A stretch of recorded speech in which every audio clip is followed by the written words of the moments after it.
Alors, bonsoir, nouveau départ, c'est une joie pour moi. Bonsoir aussi à tous ceux qui nous visionnent présentement à travers Internet. Donc, c'est une joie pour moi d'être avec vous ce soir dans une occasion très spéciale.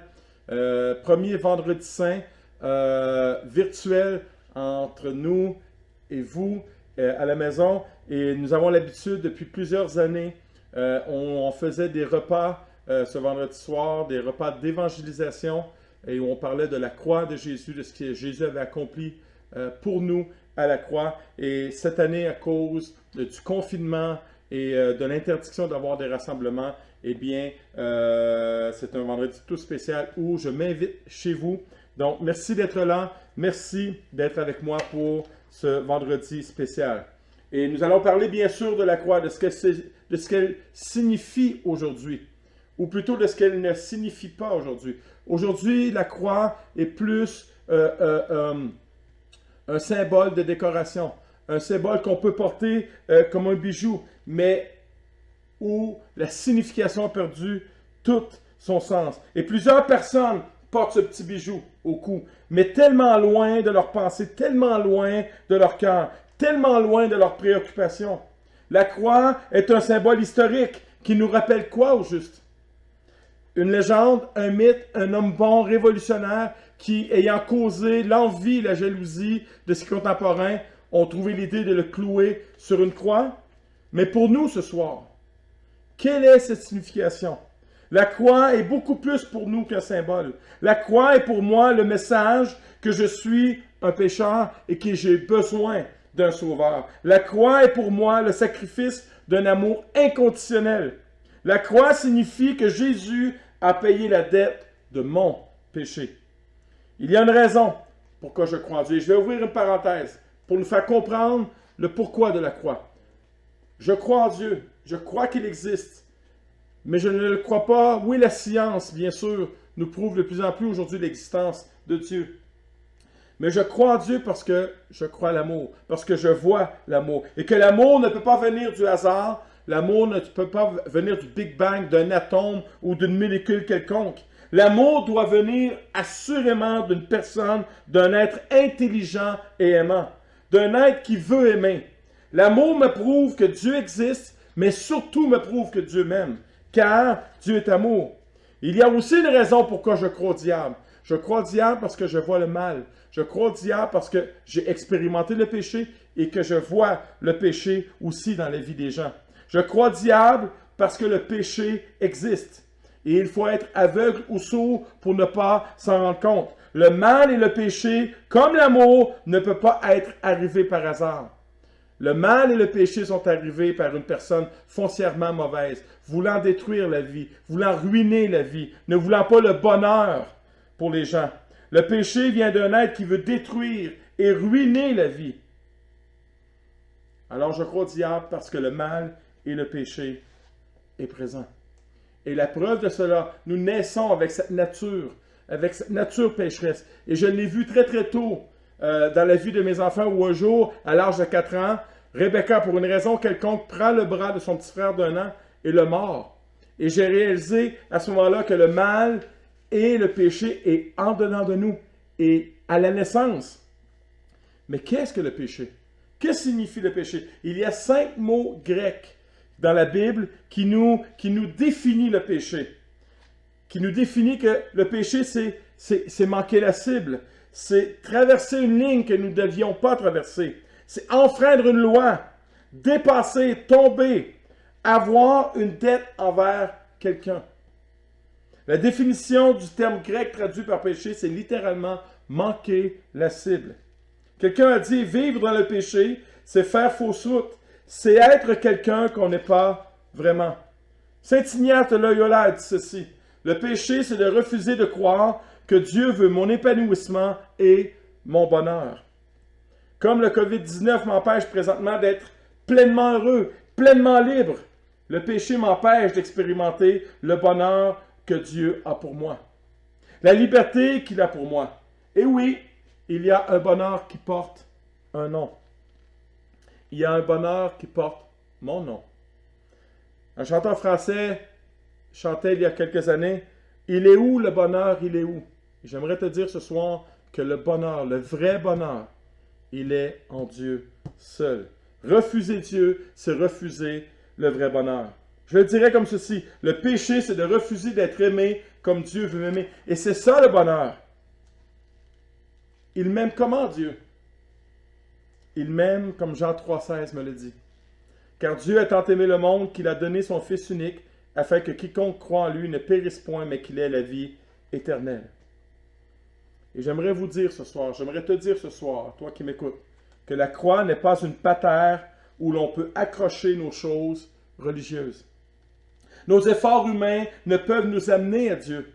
J'ai essayé, et plusieurs d'entre vous avaient essayé à travers une religion. Et si la religion, s'il y avait existé une religion qui nous aurait amenés à Dieu, Jésus n'aurait pas eu besoin de venir sur cette terre mourir pour une croix. En fait, la religion nous empêche littéralement de venir à Dieu. La croix, la signification de la croix, c'est la fin de la religion. C'est la fin de la religion épuisante et exigeante. Fin de la religion qui nous rend coupables. Fin de la religion oppressive et abusive. La croix, c'est la fin du fanatisme religieux. C'est la fin de mes mérites religieux. C'est la fin de mon esclavage religieux. C'est la fin d'une religion qui défigure l'image de Dieu. De la religion due à condition que je fasse.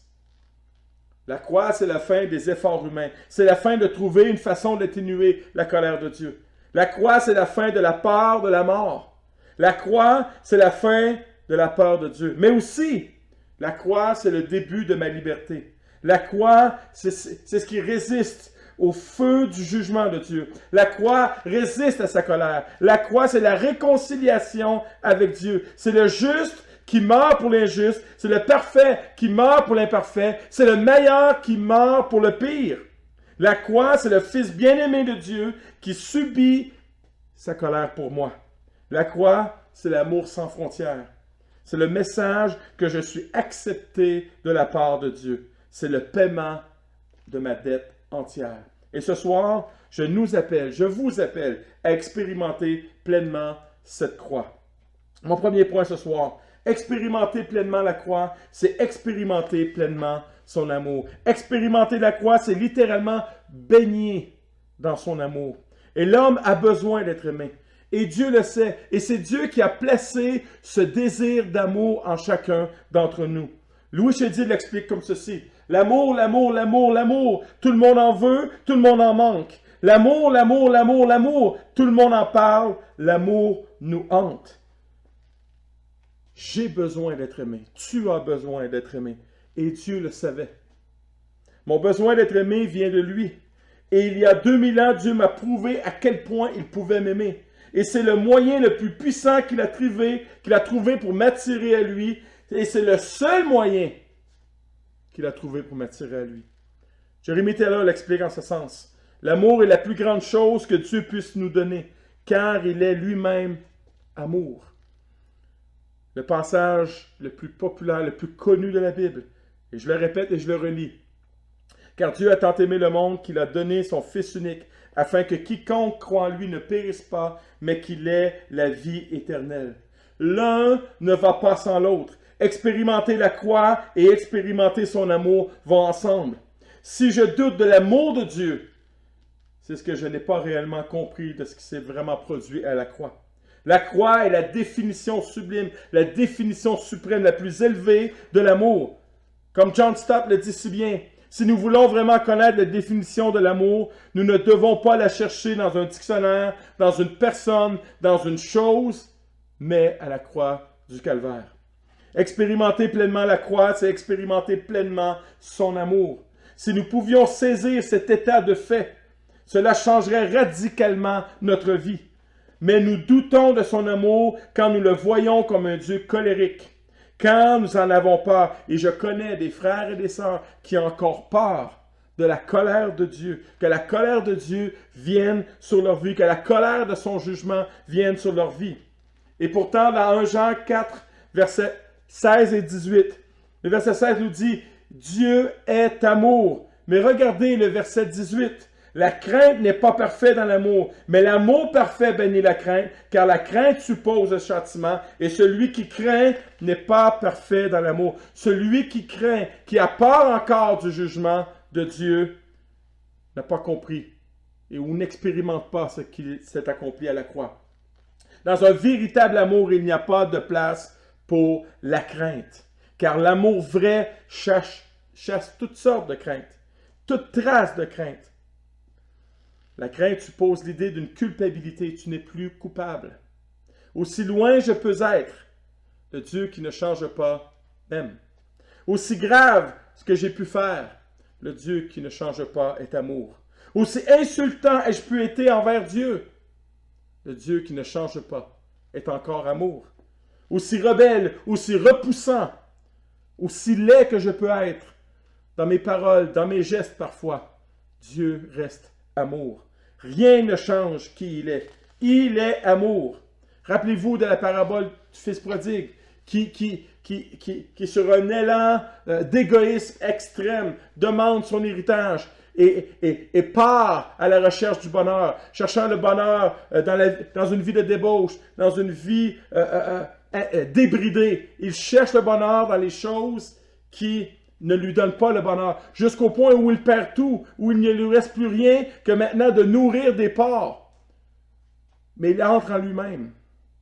Et il se dit, le vrai bonheur était chez mon Père. L'amour que j'ai cherché, le bonheur que j'ai cherché ailleurs, je l'avais chez mon Père. Et il décide de revenir. Et il va expérimenter pleinement l'amour de son Père. Plus, je crois, qu'avant qu'il parte. Comme il était encore loin, Luc chapitre 15, verset 20, son Père l'aperçoit, il est pris d'une profonde compassion pour lui. Il court à la rencontre de son enfant, se jette à son cou et l'embrasse longuement. Ce que je trouve saisissant dans cette histoire, c'est qu'on ne sait pas combien de temps il est parti. Une semaine, un mois, un an, 2 ans, 3 ans, on ne le sait pas. Mais alors qu'il est encore loin, son Père l'aperçoit. Il n'est pas pris d'un excès de colère, mais d'un excès de compassion pour lui. Et il court à sa rencontre. Il a tellement hâte d'arriver là où il désire depuis des années arriver, c'est-à-dire à son fils. Il se jette à son cou et l'embrasse longuement. Nous voulons encore la preuve que Dieu nous aime comme un fou. Romains 5,10 nous dit, « Car si, lorsque nous étions ennemis, nous avons été réconciliés avec Dieu par la mort de son Fils, à bien plus forte raison, étant réconciliés, serons-nous sauvés par sa vie. Alors que nous étions ses ennemis, alors que nous étions des enfants de colère, alors que nous étions à notre pire, alors que nous n'étions pas aimables, il nous a aimés. Il n'a pas attendu de nous que nous devenions bons avant de nous offrir Jésus, mais alors qu'on était à notre pire, il nous offre le meilleur. Jésus a subi la colère du jugement de Dieu afin que nous n'ayons plus à la subir. 1 Thessaloniciens 5,9 nous dit « Car Dieu ne nous a pas destinés à la colère, mais à l'acquisition du salut par notre Seigneur Jésus-Christ. » Je le dirais comme ceci, « Wow! » Dieu ne voulait pas nous destiner à sa colère, mais bien plus au salut en Jésus-Christ. Nous doutons de son amour parce que nous avons peur de sa colère. Nous doutons de son amour aussi quand nous pensons que Dieu ne veut pas ce qui est le plus excellent pour nous. Et pourtant, Romains 8,32 nous dit ceci. Il n'a pas même épargné son propre Fils, ce qu'il avait de plus précieux, mais il l'a sacrifié pour nous sauver tous. Comment ne nous donnerait-il pas aussi tout ce dont il désire nous combler? Nous ne trouverons jamais dans ce monde un amour si fort, et c'est notre besoin le plus grand, si pur, si vrai que celui manifesté par Jésus à la croix. L'amour de Dieu est profondément impliqué dans la croix. L'amour de la croix, c'est l'amour qui se donne sans condition.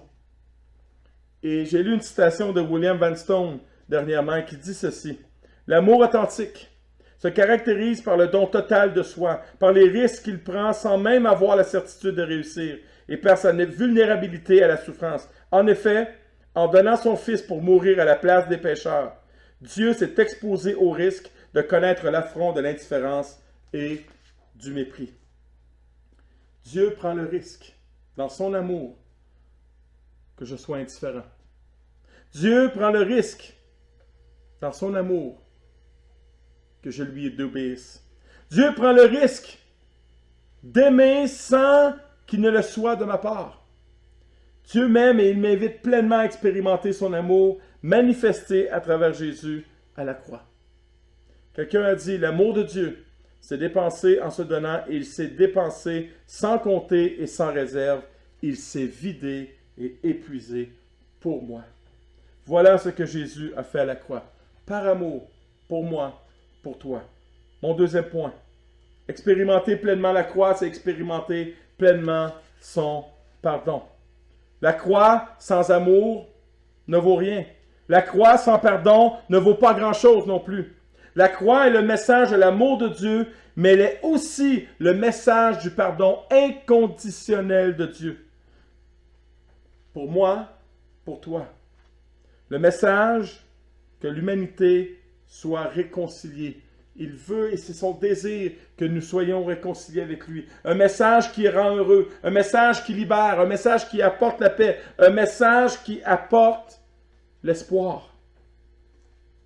Et ces paroles puissantes en Luc 23, 34, Père, pardonne-leur. Alors que Jésus est dans les pires souffrances, tout ce qu'il dit, c'est Père, pardonne-leur. Père, pardonne-leur. Il y a des moqueurs.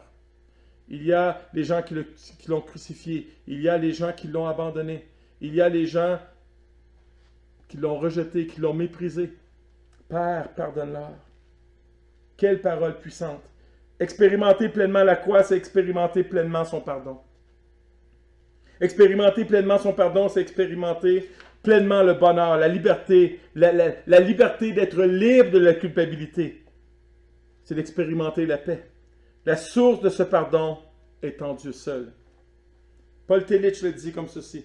Le pardon est le remède de Dieu à notre existence. Combien connaissons-nous de personnes qui vivent dans les regrets et qui sont chrétiens, qui sont nés de nouveau, qui sont enfants de Dieu, mais qui vivent sans cesse avec leurs regrets, qui vivent avec si c'était à refaire, si je pouvais repartir à zéro, si je pouvais revenir en arrière, si c'était à recommencer, hantés par leur passé. Je ne pardonnerai jamais d'avoir fait ça, je ne pardonnerai jamais d'avoir dit ça. Pliant sous le poids de leurs fautes, de leurs échecs, des blessures qu'ils ont causées aux autres et qui se causent à eux. Je ne mérite pas d'être heureux. Je dois payer pour ce que j'ai fait. J'en ai trop fait. Et quand une situation se produit dans leur vie qui leur rappelle ce qu'ils ont fait, ils disent c'est le retour de l'ascenseur, c'est le karma. Ou d'autres leur disent tu payes pour ce que tu as fait. Tu récoltes ce que tu sèmes. Beaucoup de gens dans leur vie quotidienne vivent de cette façon. Mais il y a aussi beaucoup de gens dans nos églises qui vivent malheureusement de cette façon. Ces personnes qui n'expérimentent pas pleinement le pardon de Dieu souffrent et font souffrir les autres. Ils éprouvent de l'amertume envers eux-mêmes et envers les autres. Et à cause de cela, ils ne s'aiment pas. Ils s'en veulent. J'aimerais vous dire ce soir, et cela avec force, que ce n'est pas la volonté de Dieu que tu vives de cette façon. L'amertume est une arme entre les mains du diable pour t'empêcher de voir ce que le pardon peut produire dans ta vie. Le diable veut nous empêcher de voir ce que le pardon de la croix peut produire dans notre vie. Il veut vous voiler, il veut me voiler, afin que je reste dans mon amertume. Mais notre prière ce soir pourrait être comme cette dame. Tous les pourquoi comptent-ils vraiment? Toutes les réponses peuvent-elles ôter la souffrance? Ou toutes les raisons sécher mes pleurs, même si elles me viennent du ciel? Non! Je continuerai à verser des larmes. Mon Dieu, toi qui m'as sauvé des flammes de l'enfer, sauve-moi maintenant de la tyrannie de l'amertume. Je crois de plus en plus que s'il y a des gens qui ont de la difficulté avec le pardon envers eux-mêmes, c'est qu'ils n'expérimentent pas pleinement le pardon de la croix. Ils n'expérimentent pas le Père, pardonne-leur. Père, pardonne-leur. Le pardon de Dieu est pour tous. Il est pour moi, il est pour toi et surtout, il est pour toujours. Et sans condition. Voilà l'essence profonde de ces paroles. Ces mots sont toujours actuels et nécessaires pour nous aujourd'hui. Le Dieu qui ne change pas, qui a dit « Père, pardonne-leur », pardonne encore aujourd'hui. Ces mots sont pour le maintenant. Ce mot sont pour maintenant. Nous avons besoin de les entendre encore et toujours. Voilà ce que la croix nous invite à expérimenter avec plénitude et avec force. Cette prière de Jésus détourne la colère de Dieu qui nous était destinée. Père, pardonne-leur. Elle détourne la punition que nous méritions. Père, pardonne-leur. Elle détourne de nous notre culpabilité, notre sentence. Cette prière réclame la grâce de Dieu sur nous. Cette demande de pardon, c'est en fait une demande d'acquittement. Quelqu'un a dit, la mort de Jésus est l'événement le plus sombre et le plus lumineux de l'histoire de l'humanité. Sombre parce qu'il révèle l'étendue du péché de l'homme, lumineux parce qu'il fait éclater l'amour et le pardon du Dieu Sauveur. Expérimenter pleinement la croix, c'est expérimenter pleinement le pardon. Expérimenter pleinement la croix, c'est expérimenter pleinement l'amour de Dieu pour moi.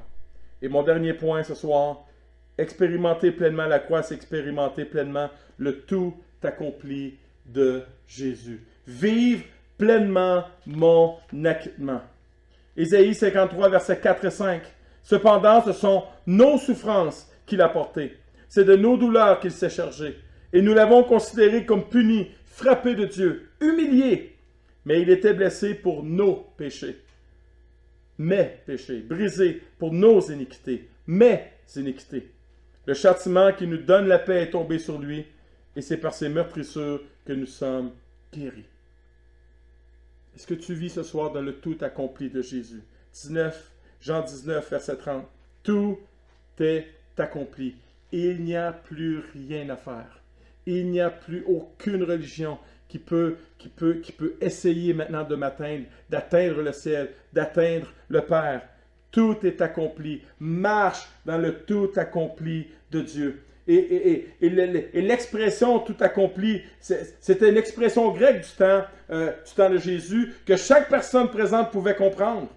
C'était un terme de comptabilité. Les archéologues ont trouvé des reçus de taxes en papyrus avec le mot tétélestai, écrit en travers, ce qui signifie payer en entier.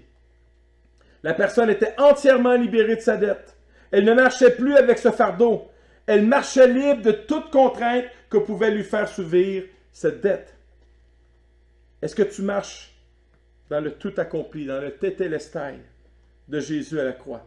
Est-ce que tu marches dans cette pleine liberté du tétélestai, du payé en entier, du tout accompli de Jésus?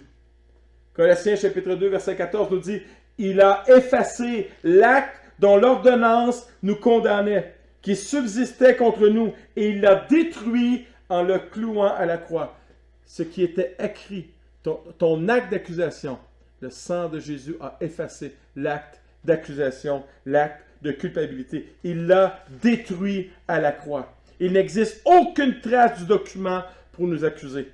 Notre pardon est complet. Romains chapitre 8, verset 1. Il n'y a donc maintenant aucune condamnation pour ceux qui sont en Jésus-Christ. Et aucune, en grec, oukéti, renferme l'idée d'une cessation complète. Il n'y aura plus jamais une accusation venant du Père pour toi. Jésus a accompli le tout accompli à la croix. Jésus a subi ta condamnation afin que tu puisses éternellement être acquitté. Quand on regarde à la croix, qu'est-ce que nous voyons? Qu'est-ce que nous voyons?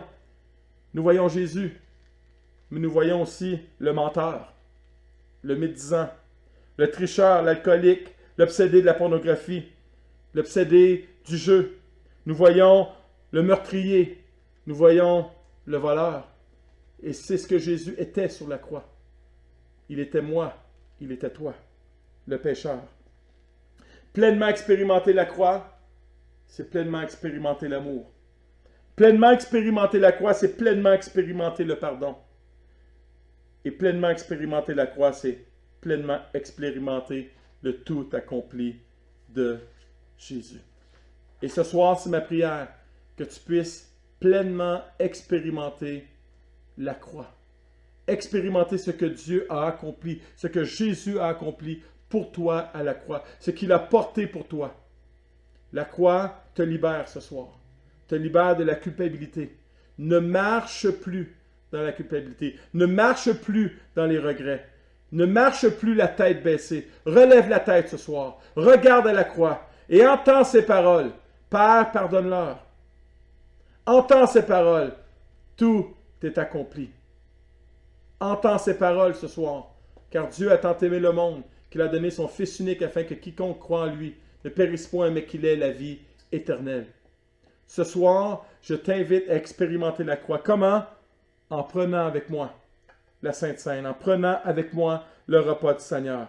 Et le Seigneur Jésus, pendant qu'il mangeait, Jésus prit du pain, et après avoir rendu grâce, il le rompit et le donna aux disciples en disant, « Prenez, mangez, ceci est mon corps. » Mangeons ensemble. Seigneur Dieu, merci. Merci pour ce corps brisé, ton corps brisé. Ton corps qui saignait abondamment. Ton corps qui portait les traces des coups de fouet. Et chaque coup de fouet portait mon nom. Seigneur, merci. Merci pour les clous percés. Merci pour la couronne d'épines. Merci pour ton corps. Merci pour cette croix. Il prit ensuite une coupe, et après avoir rendu grâce, il la leur donna, en disant, « Buvez-en tous, car ceci est mon corps, le sang de l'alliance qui est répandu pour plusieurs, pour la rémission des péchés. » Buvons ensemble. Seigneur Dieu, merci pour ton sang qui couvre une multitude de péchés, qui couvre mes péchés passés, qui couvre mes péchés actuels et qui couvre mes péchés futurs. Merci pour la croix. Et Papa, apprends-nous que ce sang est la nouvelle alliance, que ce sang me permet maintenant d'entrer en relation avec le Dieu de l'univers. Merci pour ce sang répandu pour moi. Amen. Je t'invite ce soir à prendre un engagement, à expérimenter pleinement la croix pour ta vie. Et je te promets que si tu expérimentes cette croix, tu vas expérimenter la liberté, la paix et la vraie vie et le vrai bonheur. Que Dieu te bénisse. On se voit dimanche et j'ai hâte de te voir. Sois béni.